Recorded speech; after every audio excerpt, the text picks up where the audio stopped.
Willy Wonka. I think you'd like the Easton Factory. The Crayola Factory is quite a little tour. They've got like these kind of rivers of wax crayon stuff that they melt into different stuff, and it's not far from Hershey Park where they have rivers of chocolate. So you've got a theme. You've got a little Willy family Wonka. vacation. We can get Willy Wonka involved too. Yeah, Maybe they have Oompa Loompas there. I was hoping for them. It's believe me, nothing could have made me happier than Oompa Loompas at the freaking Crayola Factory. Just like have colors with them. It's I've got a running theme on Twitter where I think every restaurant should have crayons, just because who wants to talk while you're getting your food delivered? It's much more fun to draw a little something. But then who would go to Dave and Buster's? They'd all go to those other restaurants. Well, we should propose that to Dave and Buster's management, Jeff. Right. Hey, get some crayons involved in your show or in your operation. Right. A knockoff crayon's like 2 cents, and you've just placated, a lot of kids and 2 or 3 really kind of antisocial on the spectrum adults like me who just enjoy a nice doodle. I used to play a game with my kids where you take turns like adding to a drawing to come up with something.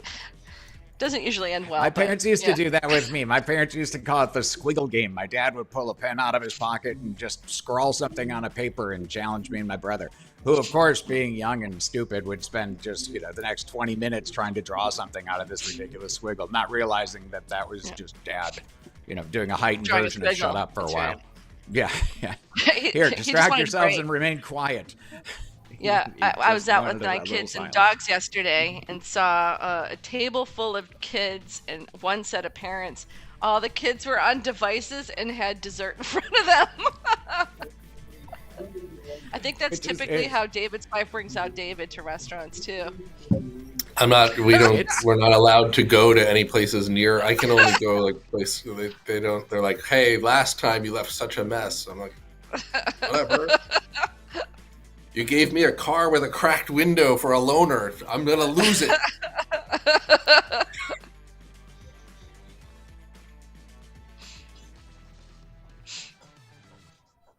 Yeah, I wonder which is technically kind of worse parenting, Nadine. It sounds like giving kids something to doodle on versus handing them just an iPad. Oh no, it's the best. Yeah, no, you do that. Bring the dots. So you play the dot game, some hangman, and yeah, much better. What about just Benadryl into the soda pop? I think that was half hour your kids before. pass out. Super awkward to take your passed out child out of the Dave and Buster's bar. It's he'll be fine. He's fine. He's just got to walk it off. Do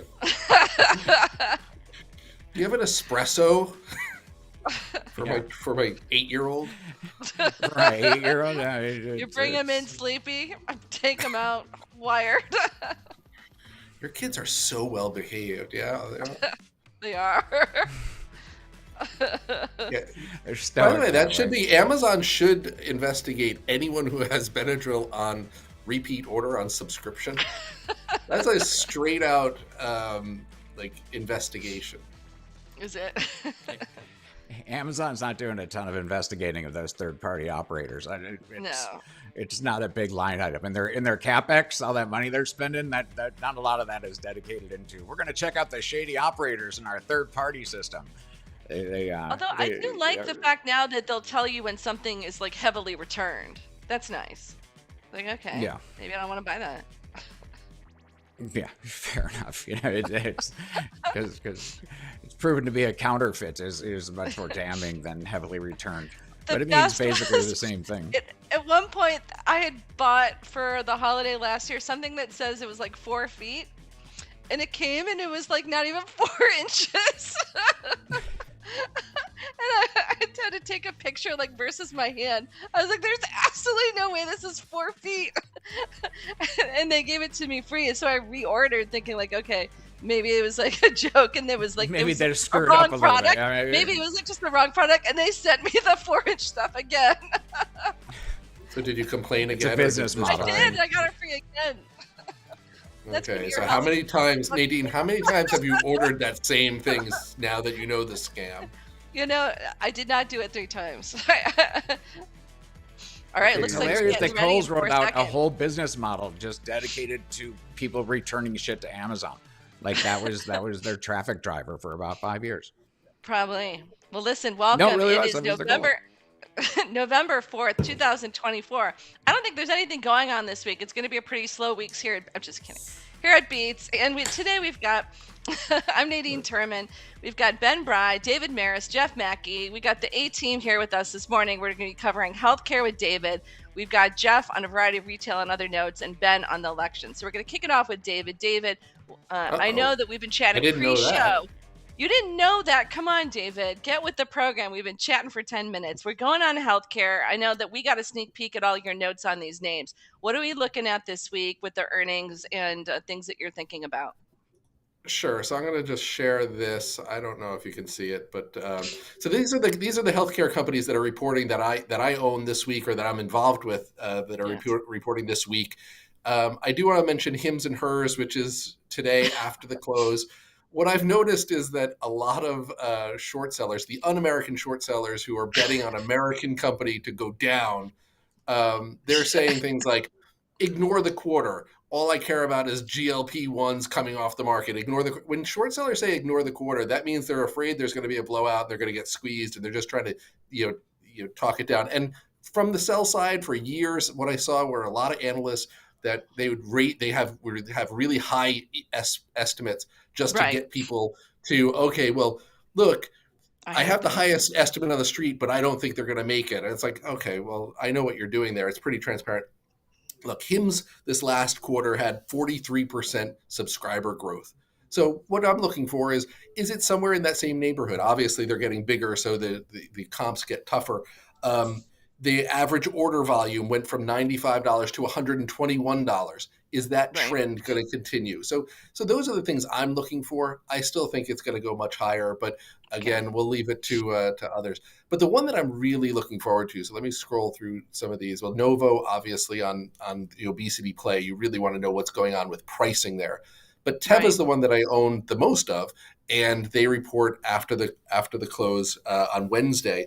The current consensus is 66 cents. This is a story where it's a little risky because they have so much debt and they've been paying down debt.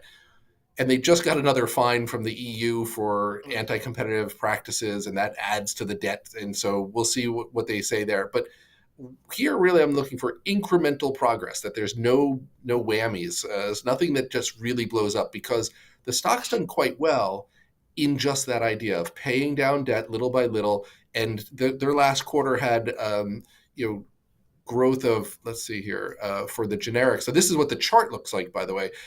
It's above the 50-day, it's above the 20-day, it's above the 200, which is here from a technical standpoint. But they've just executed well. It has an 8% free cash flow yield. I don't know if here's where we have just what's going on in generics, not on their branded side of their business, but just in generics. So they're having solid growth across the board in generics. That's their base business. For the last few years, it was a disaster. So they kind of retrenched. And so I'm looking for, is it still double-digit growth? Generics don't grow high double digits for a long period of time. They really should be growing like 5-7%. So if we're in the upper single digits or low double digits, that's great. That means the recovery is continuing. And that's really what I'm looking for. I think that this could be 10 times earnings, which would put it in the mid-20s. So I'm still sticking around. I think there's more to go. Okay. Thank you. And I want to share my screen for a second, if you don't mind. I'm going to hit this here. I've just pulled up Teva, and I'm seeing it in the middle of the trading range on Longbow. So I don't know if you guys can see it or not. Jen, if you can make sure that, there we go. And so the stock price is in the middle of our trading range, so it's kind of a hold. But yeah, I see, without news, because obviously earnings can push things a lot higher or lower, but, call it 18, 19. It's been trading in kind of a tight range here, and the odds are middling on it. I also want to go back to, I know that we didn't talk about Novo on the show yet, but we were talking on it before people got on. And what do you make of, we've got a few things going on, the for Viking and the pill, and I know, you're more bearish, and you've got a lot of bearish signals here on Novo. It was at its highs and it's been coming down, so you really called that right. But at what point is this a buy, or is this just, you've got a short on, or you're negative on this and you just think that there's a lot lower to go? So can you put that in context of the pill news coming out and then the quarter coming up for Novo? Yeah, so for Novo, first, I'm not really big on shorting individual stocks just as an individual investor with my own money. It's just it's not a mandate that I have to be net neutral or anything like that. So I give that warning to everyone. The reason that I had shorted it was for a particular event. That event happened. Then I just decided to stick around because it was so overvalued, and it's worked out. It's been more, the news on other competitive products, I think, is what will eventually, hurt Lilly and others. Is that this is going to be a crowded market eventually, but the two products that are on the market may be the best that we have. So just I don't know if I really believe in the Viking. Actually, I don't really believe in the Viking story. I know people are very excited about it. I think there'll be a couple deals for other compounds, earlier stage compounds, that will make people go, wait a second, why isn't anyone buying Viking? But I do think that there's a race to the bottom on pricing that's going on. And that's really what I'm looking forward to in the Novo, and why I'm sticking around, is because I think that if some smart analyst asks, what's the net realized price, it's going to be down quite a bit. Okay. Thank you. Anything else in the healthcare land for people this week, or should we head off from that topic? I mean, look, RFK sounds like everyone's starting to blow the trumpet on, like, hey, let's take fluoride out of things. Let's do it. That it's really raising concerns for a lot of people. So obviously some people like that idea. Yeah. If there were a way to not be involved in the market in the next 2 or 3 days, that would probably be a great idea, because you could see that. But we don't live in that world. I would just go back to the idea that no matter what happens, a Harris administration really wants to lower prices with mandates and isn't a friend of pharma.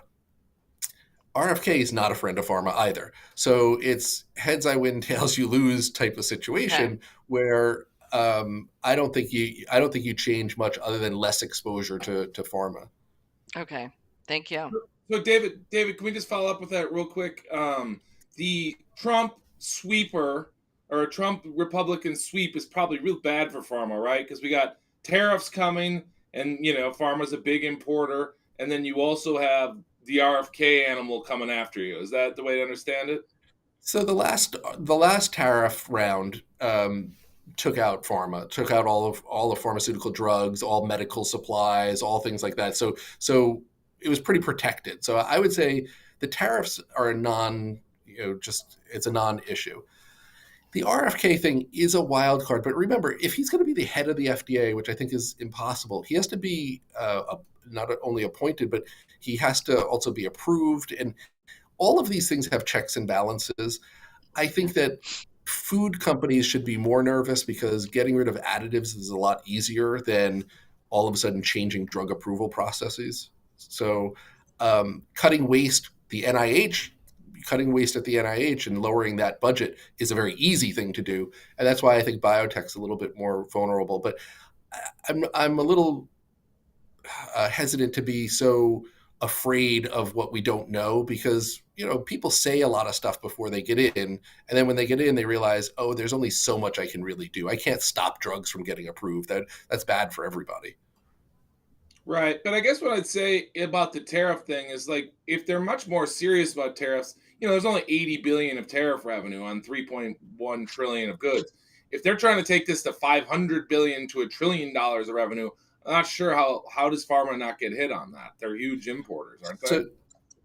So some are. A lot's made here, even if they're foreign drug companies. But the problem is, like, the generic drug supply is dependent on imports, and so it would be so disruptive. Now, for a $5 drug, all of a sudden becomes a $6 drug. That's not so bad, but I really don't think that they'll go after it. The unintended consequences in healthcare are so much bigger than the unintended consequences in other parts of the economy. Thanks, David. But I would go after imported cheese and protect the Wisconsin cheese makers, right, Dan? Oh, can't pushing you those buttons today. can't Pushing those compete. buttons. All right. Now we're going to go over to Jeff. Jeff, what are you looking at this week? It's speaking of tariffs, everything in the consumer space is basically going to get shit canned if the tariffs go into effect in any type of magnitude.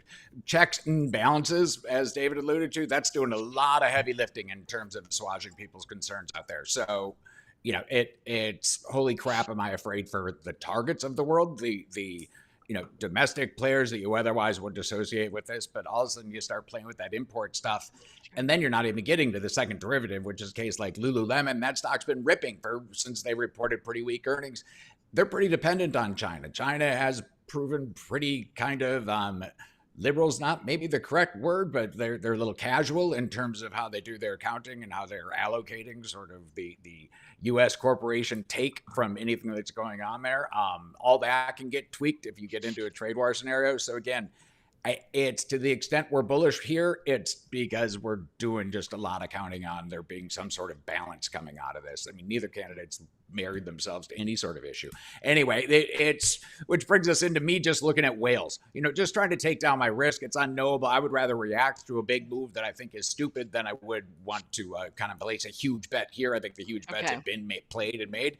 But I'm looking at Amazon for one. That's kind of the first thing I'm looking at. They reported last week, talk about earnings that no one ignored. I did a 1 hour special on it.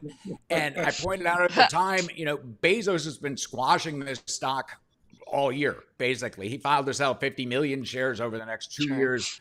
A year ago in November, he's up to 91 million shares as of last week, which he sells because he just gives not a shit about what he said before. And he's going to sell what he wants to sell. And when it hits 200, he's going to dump it. So you saw a really nice quarter from them last week. They're doing what Amazon does, only now they've got cash flow. So this had, it wasn't just a crushing quarter, but it was good enough to give them breakout. And you saw the sales coming in at 200 all day long. And sure enough, it's announced after the bell, he's just dropped himself another 3 million shares or so. He sold 16 billion odd shares so far this year. The narrative and the technicals both tell me 200's a problem here. Sometimes when stocks kind of get up to where there's resistance and then they sort of fail, as we're seeing in this case, it's time for at least a pause. It's time to get a little nervous. I'm a little nervous. I'm long on here. If I was super scared, if I'd have a trade on, that'd be great. But right now, it's just kind of a let's wait and see. It hasn't broke out. Never assume a breakout on these things. I'm long. I would love it to be breaking out. It's not happening. The other one I'm looking at, just playing with stuff that's moved a lot. Peloton. We talked about it 5 days ago. It's moved 30% since then. What catches my interest here, it's still coming off the lows, and now we're getting into a situation. When we first talked about this stock in May, I started looking at it and started picking at it because it was getting downgraded at $3.50, down from 170. Seems late. Ben caught this short. I caught this a long time ago. It seems really late in the game once it's done that huge move. If Ben and I have both made money on either side of this trade and now it's just kind of sitting there dead, it's a strange time for analysts to start downgrading it. And, it seems to be priced in at that point. And right now what they're pricing in after the quarter they just reported, EBITDA was much better than expected. And all of a sudden this is a $300 to $400 million a year story with an enterprise value of about $3.4 billion. It's still kind of cheap. Is it a sure thing? Absolutely not. But they're catching double upgrades from Bank of America. That's just like, holy shit, this might actually work. It could be a real company. I like the new CEO. Frankly, I would have been fine with the temporary CEOs. I thought they just ran the crap out of the company and did a great job, but they're cutting expenses where they can. They've got good marketing. And what you saw there is a switch in the business model. And that's what analysts have been waiting for, away from hardware, away from saying, we're going to get 4 of these in every single household, and to a more realistic, we're selling fitness equipment with a subscription kicker. It's a really good product. People don't want to sell it. That's always been the bullish thesis. And that's what we saw. They reduced marketing quite a bit. They're starting to market towards men, which is fine. So I don't have to be kind of the only one hanging out with your wives doing Peloton. But we do like the same guy. We do like Matt. We do like Matt Wilper, don't we? I like all of them. It's again, I'm taking the German Halloween rides. I'm 4,000 rides into this, Nadine. I've ridden with everybody. I'm riding in languages I don't understand. and I'm just fine with that. I assume they're telling me to go faster, and then I'm weak. But in any event, what they did is they reduced sales, but their revenues are not getting hit, and so they're able to price a little more aggressively, leaning into that customer who's just loyal to this. If you're loyal to your workout, you're loyal to your workout. If you're actually someone who uses a fitness club, those clubs make all their money from people who sign up and don't go. But the truth is, with Peloton, they make their money from people that sign up and actually do it. And engagements there are still as high as they were pre-pandemic, which it was a new product at the time. And so I think these are two companies that, am I kind of bullish? Yeah, I was much more bullish before they moved. I was much more bullish before Bezos started leaning in. Yeah. But I'm just kind of keeping an eye on the whales and looking at these stock moves. We're still seeing the really strong moves and stuff like Cheesecake Factory plays, the Left 4 Dead shopping mall. If the consumer sucks, these stocks shouldn't be going higher. So if we get rug pulled in some sort of hateful consumer way on Tuesday, that's going to be a problem. But it doesn't look to be. I mean, it looks like it's everything that you see from these kind of smaller cap, marginal companies that go out of business in a week in business environment. Those stocks are behaving well. Restoration Hardware should be $175 right now. If the economy is really rolling over, that's a classic company where no one's going to be buying $8,000 footstools. Right. Tables. So, right. Can I share my screen for a second? So Jen, can you let me put it up? Because I want to show you, because something that you were saying really jives with the data, Jeff.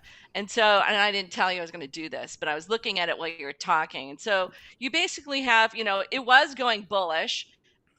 And now you're have that issue, right, where you had it go down, but then it was back up. But you're sitting here at this neutral short-term momentum because of these sales. You can see that the trading range high is like 201.70. So it's that 200-ish right level that it keeps having pressure on that stock, just like you said. And so I think the data is showing exactly what you're saying. You can kind of see that in the stock price. So even if they had a good quarter and you get the pop up, you could see the signal said to sell there, and now it's coming off a little bit of there.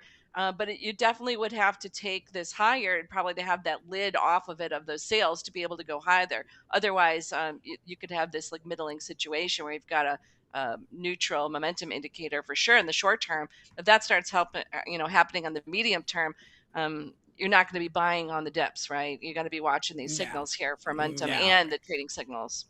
So, and I also wanted to look at Peloton on this show a bunch of times. Like, I mean, it's when the narrative lines up with the technicals, that's when I start paying real attention. I don't care what your science is.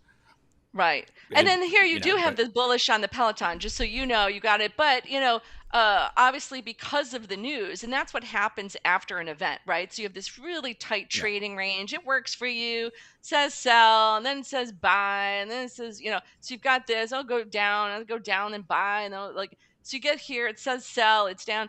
But it's what you have to care about is like now everybody's bullish, right?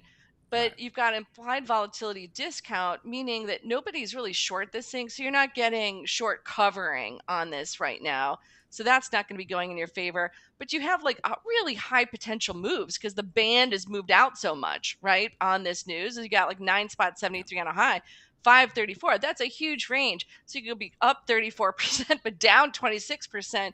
But the strength on this is only 66. I don't like that. So to me, I look at that and say, like, I need to have, it's not something that I want to be playing technically, right? Just like you said, the move happened. You should have been playing this before. So very similar. Declare victory. There's nothing wrong with saying, you know what, we won. Yay. Right. We you can won. Come and revisit because this is a great else. Trading stock. Like it'll come back. Wait for it, and you're going to get a shot at this at 6 on some piece of garbage news that people misunderstand. Be a little patient. It's 90% of good fishing is just staring at your bobber as it kind of floats around in the water. Right. Well, thanks. Now we're on to Ben for obviously lots going on this week, macro-wise, and with the election. So what are you looking at today, and things that you're following in the next couple of days? I know that we're doing a live bit tomorrow night. Got a lot going on. We were talking this morning on Sam's 411 trading show this morning. For the Wall Street beef folks, what do you think that they need to be paying attention to? Well, so it's interesting. I talked a couple weeks ago about this idea of buying Kamala on the low, and she was at 36 or 37 cents.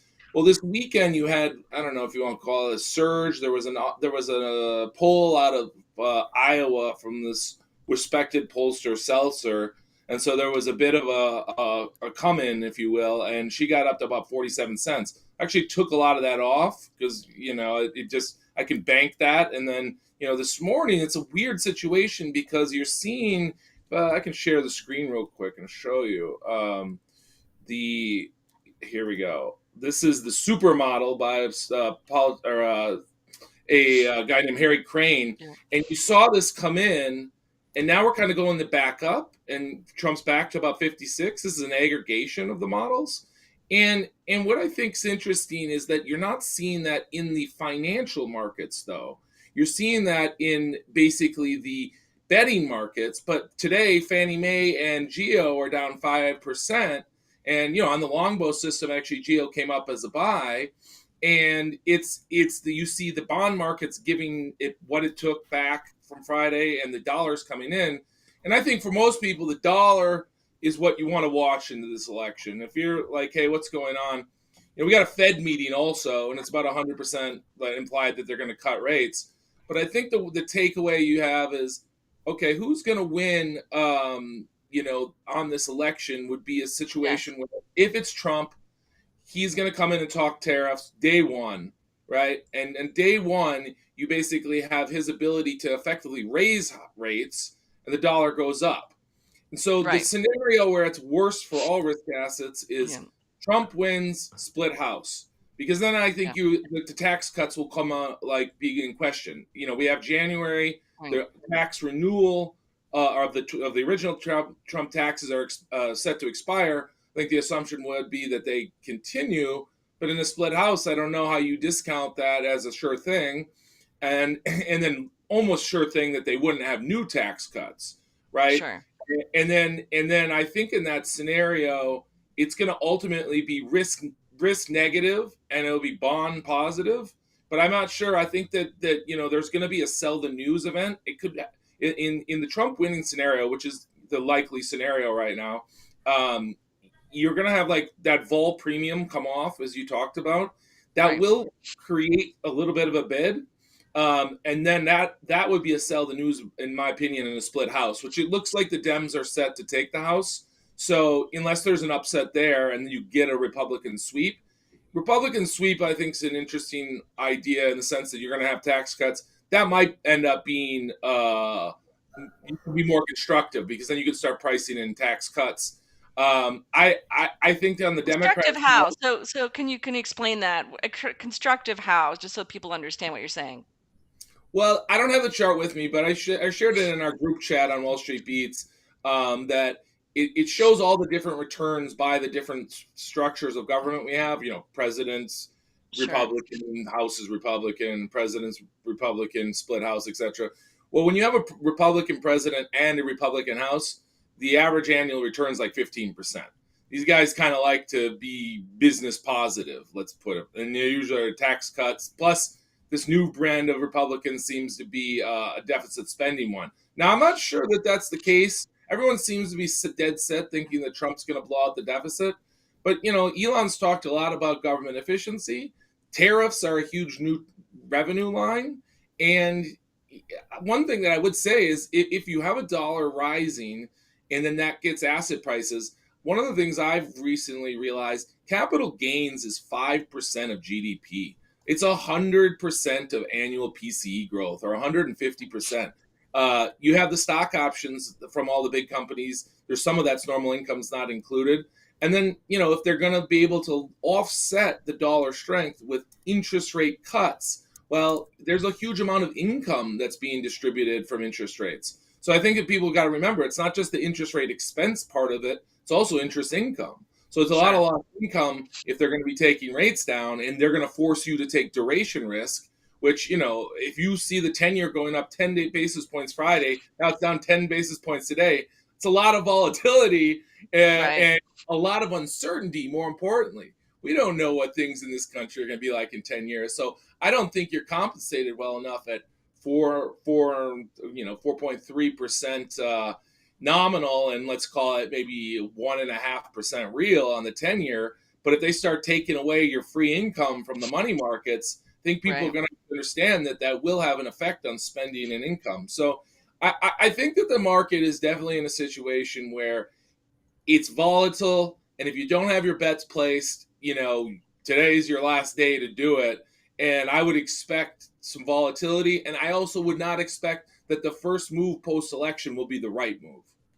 Right, right. What you're talking about, and some of it's been on the show, some has been off the show, just one-on-one here, is that fade some of the moves, because we might see some outside moves and you might be wanting to fade those. So I think the important thing is we'll get you back on to talk a little bit about what you're seeing once things start to play out. And obviously, you had mentioned, I had mentioned back in, was it April, whenever, people weren't ready for a contested election. And so if this thing's dragging off, you could see some wild swings depending on what the news flow is, right? So Yeah. again, you might need to trade a little bit. It might not even be, 24, 48 hours. You might have a vol period here that's a lot longer. Well, to Jeff's point, you might not need to trade. I mean, there's nothing wrong with just hanging out and playing pickleball and sitting in cash right now, also, right? I mean, Going to Dave and not Buster's, everybody right? has to be With a your hero. crayons. And when there's low liquidity and wild volatility, it's an easy way to be parted with your money as well. So it's okay to not know. There's anyone who tells you they know what's going to happen is lying to you. None of us do. There's lots of other factors. People could be under polling or, Sure. and so I just think that usually when markets get a little erratic, it's a good time to sit and chill. There is great opportunities, but there's also a lot of risk as well. So, if you're not certain and you don't have a strong view, being out like Jeff advocated is also a very advisable way to Prudent, right? treat the Prudent way Yeah, situation. to play this till so you have a that little more goes to the certainty. And that if goes you to have the a good exact year, point I of knowing. mean, going and just Uh, swinging from the heels when you don't, on a 50-50 Don't have shot, to. if you've had a decent year, you can't underestimate the fact that, it's November. You don't have to be a professional fund manager to run your book kind of looking at your annual returns. And I'm sure as hell not going to bet 45% on some coin flip or my personal preference for who I want to be president. Right. Go ahead, David. Sorry. it goes to the point of like actually knowing what kind of investor you are. Like if I could get a Peloton like Jeff had, 4 times a year, that's would be fantastic. Like and so if you wake up every day and you're like, I'm a day trader, what am I going to do today? That's different from, listen, I wake up, I'm going to look to see what do I own? Is there any news? What is there something I have to do? And really going with the idea that the best option usually is to do nothing, wait till things get digested a little bit. Sometimes you have to do something right away. And I think that's probably the number one mistake that I've seen investors make, is that they get up with the idea of like, if I put in a lot of trades, that I'm doing a lot of stuff and that's going to help, Right. I'm somehow more important than I actually am. I think a lot of We know you're the not pros very on here, important. it's, I'm kidding. I'm kidding. No, no, exactly. you're, No, but I think a lot of yeah, pros have I'm good said friends with the David, the so give me a market break. doesn't know, Yeah, the the market market doesn't doesn't. care Yeah, what you doesn't do. care. Yeah, So yeah, yeah. But I'm going to push you a little bit on that, because I remember being across from Trump Tower years ago on the election where everyone thought Hillary was going to win, then Trump wins, and then you saw massive exposure shifts globally all night long when Japan elsewhere, and here in the U.S. you saw that month. Do you remember tech tanking, financials up? And then, you actually then, I think it was in December, then you had energy rallying, materials. So you had some massive shifts. And so sure, going into event you might say, hey, I want to keep my chips on the, in my pockets and not be playing with them, but sometimes you're given some outsized yeah, opportunities, so it is helpful to be watching to see if you can start playing a game that other people are throwing things out because they were wrongly positioned going into it. They had too high conviction, call it, into a specific trade. And I would argue, sure, it's come down a little bit, especially over the weekend, but it's certainly, and I put the note down in arrows this morning for the notes, is that certainly people are ready for a Trump win. And so if there isn't a Trump win, there will be reshifting, and you might see some moves like that. Again, this isn't like hoping for one candidate or other. I just like to see where are people positioned, and if they're over their skis a little bit, they're going to have to shift the other way, just like we saw last time, and you saw some pretty big shifts. Well, that's it for today. And we're definitely going to be coming back with individual names as well as positioning into and out of the election this week. So thank you so much for joining on Wall Street Beats. Definitely subscribe, come back and watch the show, let your friends know about it, and we will keep you informed on the trades that we're thinking about and the things that we're doing. Thank you so much.